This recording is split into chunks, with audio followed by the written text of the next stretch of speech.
Hello mga ka-90s, magpaprank tayo ngayon. Saktong-sakto marami akong bisita ngayon. Ito sila mga 90s. Kunwari binibidyo ko sila, hindi nila alam mamaya, mapaprank sila. At syempre, sisimulan na natin. Nag-jacket na nga pala ako dito. Yan, maskara na lang yung kulang, excited na ako. Ang pogi ng maskara ko, no guys?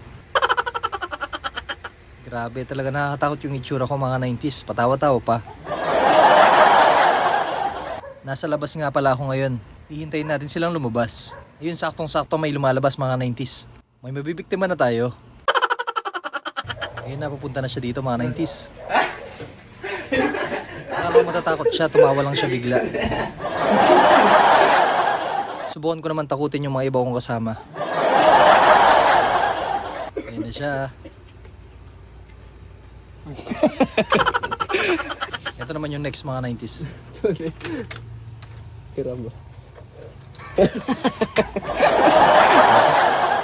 At syempre, ito naman yung last na tatakutin natin.